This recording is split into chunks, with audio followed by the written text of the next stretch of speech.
Hello learners, my name is Ankur Bharadwaj. और जैसा कि मैंने पिछला वीडियो डाला था प्याजेस थ्योरी के ऊपर, उसका पार्ट 1 हमने कंप्लीट कर लिया था और मैंने ओवरव्यू में ही बताया था आप लोगों कि प्याजे जो थ्योरी का पार्ट 1 है उसके बाद मैं पार्ट 2 डालूंगा। तो ये उसका फॉलो अप है पार्ट 1 के बाद। आज की जो प्याजे की थ्योरी में हम करेंगे उसको कंटिन्यू करते हैं, पार्ट 1 के बाद रिज्यूम करते हैं। So without wasting time let us start. Right now I am sharing the screen. देखिए हमने यहाँ तक कर लिया था, बता देता हूँ आप लोगों को। हमने स्लाइड में यहाँ तक कर लिया था, प्याजेस थ्योरी के जेनेटिक एपिस्टेमोलॉजी का इंट्रोडक्शन हमने कर लिया था और उसके बाद हमने इसके जो चारों स्टेजेस पढ़ लिया था। अभी इसको टर्मिनोलॉजी से कंटिन्यू करते हैं। सो लर्नर्स, सबसे पहले समझते हैं एसिमुलेशन, अकोमोडेशन और इक्विलिब्रियम में क्या डिफरेंस होता है। देखिए लर्नर्स, ये तीनों ही काफ़ी इंपॉर्टेंट है, एसिमुलेशन, अकोमोडेशन और इक्विलिब्रियम। इनमें जो जनरल डिफरेंस ये होता है, मैं बता देता हूँ एक एग्जांपल से, आपको काफ़ी क्लैरिटी आ जाएगी। और इक्विलिब्रेशन और डिसइक्विलिब्रियम और ऑर्गेनाइजेशन में क्या डिफरेंस होता है वो भी मैं आप लोगों को बताऊंगा। और फिर प्याजेस के जो स्कीमा होते हैं वो क्या होता है और इन तीनों का आपस में क्या डिफरेंस होता है वो सारी चीज़ें आपको बताऊंगा मैं। देखिए लर्नर्स, सबसे पहले आता है, जैसे एक एग्जांपल लेंगे हम।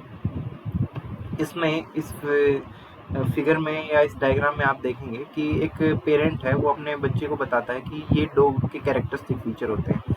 ये बच्चा चाइल्ड है, वो अपने पेरेंट से पूछता है कि डॉग कैसा होता है। तो पेरेंट उनको बता देते हैं कि डॉग के 4 लेग्स होते हैं, 2 ईयर्स होते हैं और 2 आईज होते हैं। तो ये तो बता दिया पेरेंट ने चाइल्ड को। तो जो चाइल्ड के माइंड में एक स्कीमा बन जाता है इस कैरेक्टरिस्टिक के बेसिस पे, और वो उस स्कीमा की मदद से जो चाइल्ड होता है वो आगे बढ़ता है। तो जो सबसे पहले हमें समझना होगा कि स्कीमा क्या होता है। स्कीमा एक ऑर्गेनाइज्ड टाइप का जो पिक्चर होता है। अगर स्कीमा को डिफाइन किया जाए तो मेंटल कॉन्सेप्ट्स को ही स्कीमा कहते हैं। कभी भी आपके सामने आ जाए कि मेंटल कॉन्सेप्ट, जो मानसिक कॉन्सेप्ट होते हैं, उसको ही स्कीमा कहते हैं। और उसके बाद आता है फिर एसिमुलेशन क्या होता है। तो जो ये मैंने आपको स्टोरी बताई कि चाइल्ड ने पेरेंट्स से पूछा डॉग के क्या कैरेक्टरिस्टिक है, उसको आगे रिज्यूम करते हैं। इस पिक्चर में भी आप देख सकते हो कि देखिए कि एक बच्ची है, वो अपने पेरेंट्स से पूछती है कि डॉगी की क्या कैरेक्टरिस्टिक होती है।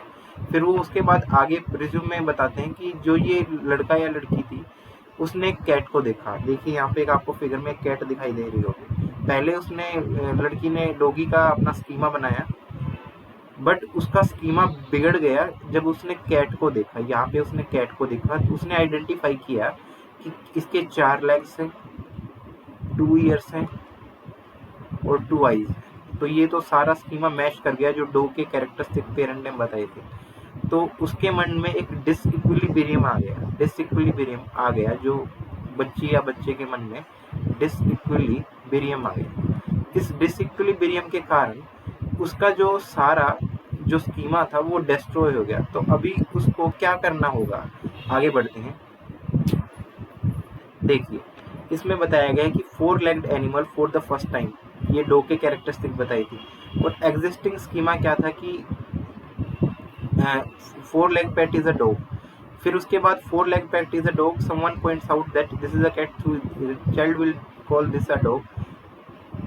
तो बच्चे को क्या समझ में आया कि एसिमिलेशन और एकोमोडेशन में डिफरेंस करना, क्या डिफरेंस होता है वो मैं आपको बताता हूँ। देखिए एसिमिलेशन होता है जब भी बच्चा कोई स्कीमा फॉर्म करता है, जब भी बच्चा कोई स्कीमा फॉर्म करता है उसको कहते हैं एसिमिलेशन। अगर एसिमिलेशन को डिफाइन किया जाए तो एसिमिलेशन होगा, इसके डेफिनेशन में आपको बता देता हूँ। प्याजे ने बिलीव किया कि जब भी हम फर्स्ट टाइम किसी नई चीज को समझते हैं स्कीमा के थ्रू, उसको और उसको पजेस करते हैं, उसको कहते हैं एसिमिलेशन। उसको कहते हैं assimilation, assimilation.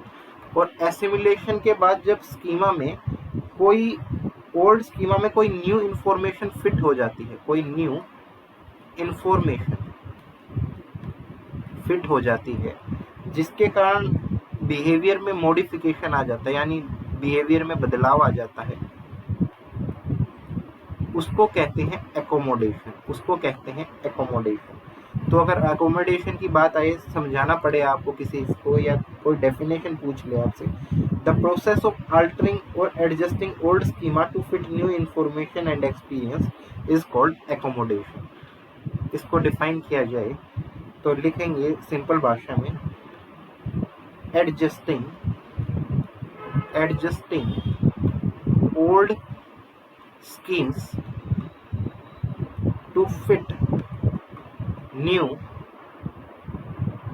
information is called accommodation।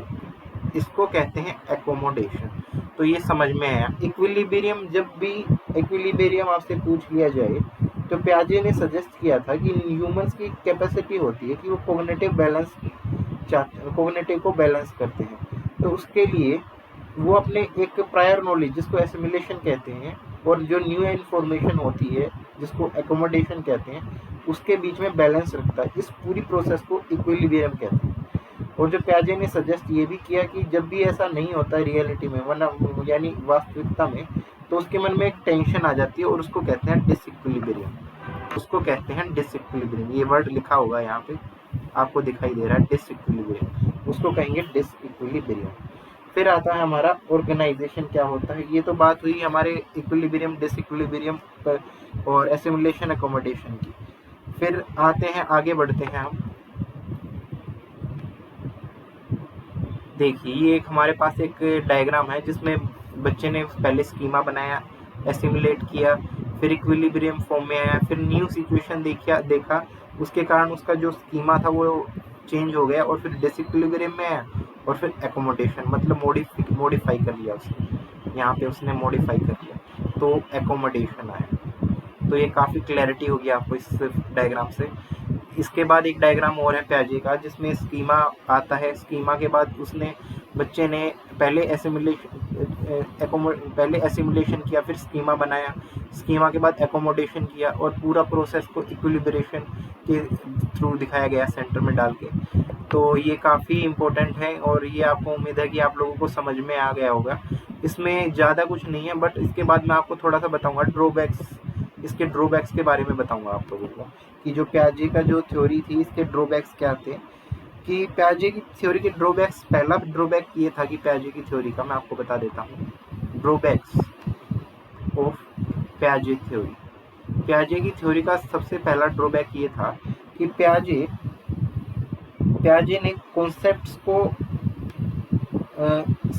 मतलब ये बताया गया कि पियाजे ने सर्टेनली, मतलब डेफिनेटली, पूरी अच्छी तरीके से नहीं बताया कि बच्चे अपने कॉन्सेप्ट को कैसे कंस्ट्रक्ट करते हैं। ये पहला ड्रॉबैक था पियाजे का, कि कंस्ट्रक्ट देयर कॉन्सेप्ट इंडिविजुअल। ये पियाजे की थ्योरी का पहला ड्रॉबैक था।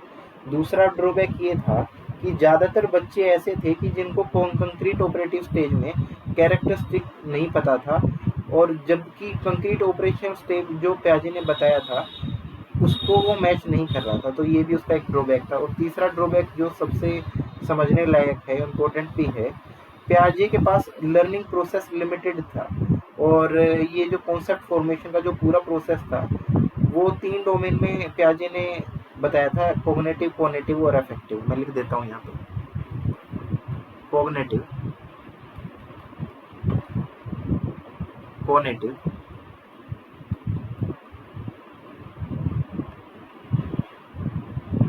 और अफेक्टिव।